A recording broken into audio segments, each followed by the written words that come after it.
and her name is Christine Clinton. And she's very, very important to me.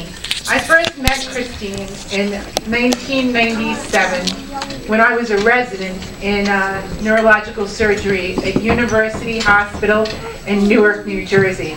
And Christine was a patient who I took care of when I was in my training with Dr. Peter Carmel. Christine has more courage than most people I know. She actually wrote a book called My Life Story with Apert Syndrome, in my own words, a story about my journey through life. And this is the book that Christine wrote. I just wanted to read something, one short paragraph from the introduction that her sister, Patricia, wrote. All right, here I go. Something that most people may not realize is that I never thought of my sister as being different in any way from anyone else. I grew to understand that people looked at her and saw differences and reasons to stare that was never something I shared with them. I feel that I grew up a very compassionate and empathetic person because of it. People do not always take the time to understand something that they feel is different from them. It is a shame because they wind up missing out on knowing some really good people.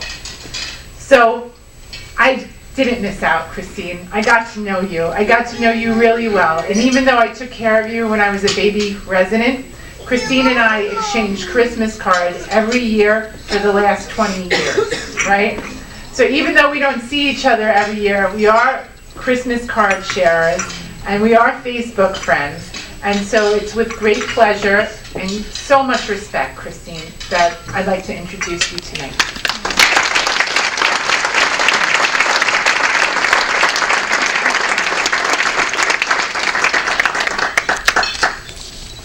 Okay, Christine, it's all yours.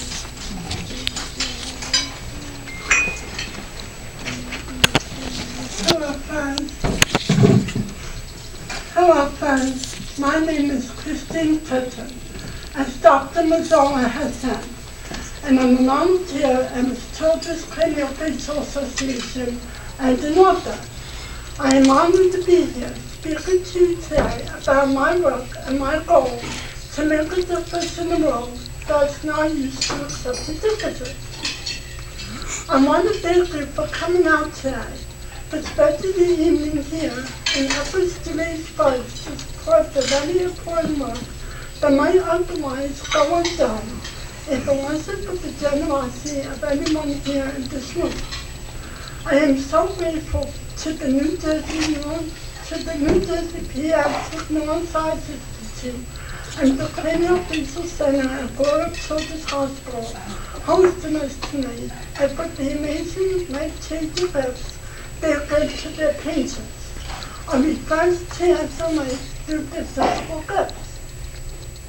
At CCA and as an author, our mission is to empower and give hope to individuals and families affected by facial differences.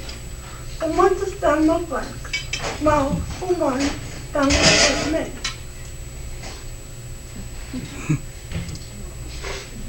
I myself have Apert syndrome and have struggled with it my entire life, sometimes losing a battle here or there, but ultimately winning the war in self-acceptance. Throughout my childhood, I faced a lot of discrimination, isolation, and cruelty. Even today, my life has consistent challenges. Finding meaningful work, connecting with others, and loving myself takes effort. But I know that's not just my cross to bear. We all feel this way at times. We all feel different and disconnected from one another. We are all scared we're not good enough, and we all have to fight for our place in this world. That is why my work with CCA and my writing is focused on helping people see the need to choose kindness.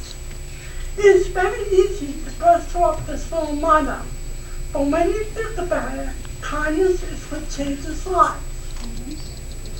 I benefited from the kindness of my teachers and my family early on. They helped me fight for my place to school and to be mainstreamed to school. They helped me by giving me a place to call home. I also see kindness in people who take the time to get to know me. It is not easy, because years of feeling on the outside of society have taken their toll. But for the people like Annie at CCA and Father Jack at my church, as well as many other people from my church, and Dr. Carmel, Dr. Mazzola, and numerous other doctors with whom my parents and I have come in contact with, and whom I have dealt with because of surgical procedures or whatever the case might be. There are too many names to list them all here, but they too have made a difference in my life. These people have spent time with me patiently and kindly to help me find my voice to talk about my feelings. None of us like to feel raw and vulnerable. Now imagine me and the kids like me that feel like that every day as we face the world. My message to you is to start to make the active choice to be kind to those different than you. It's more to be friendly. Instead of there for an extra 90 seconds or even 90 minutes to allow someone to be vulnerable with you. In return, you'll gain a loyal friend who you can also be vulnerable with. Building solid friendships is important to me, and I think that is where the first impression is the most important. When I meet someone for the first time, I never know what they think of me or how they feel about me, but that is okay. I don't always need to know how others feel and think about me, but I can usually tell by the way they act around me. Sometimes I notice there is a certain comfort level, and sometimes I sense a bit of discomfort too. It is easier for me to have an idea how an adult feels about me rather than a child. Children are innocent and all their lives to be loved. Adults tend to be more vocal with their feelings, and so more often than not, I can recognize their comfort level with someone like me. However, even if you are afraid to interact with someone different at first, you must try, because it gets easier each time, and the experience will be rewarding to both people, even if it is a little uncomfortable at first. I have come to realize that as I'm getting older, while in a sense it matters what others feel about me and think about me is important, in reality it's not important. How I feel about myself should carry more weight than how others feel about me.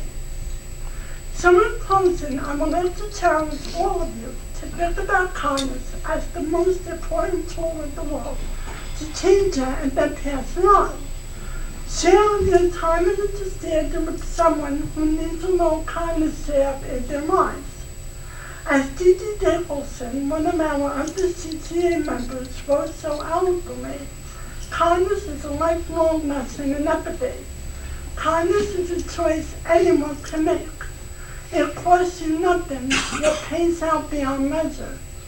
Kindness empowers both giver and receiver to overcome fear and hate. How you treat people matters. It matters because one act of kindness has the power to change someone's life. With one act of kindness, you can absolutely change the world.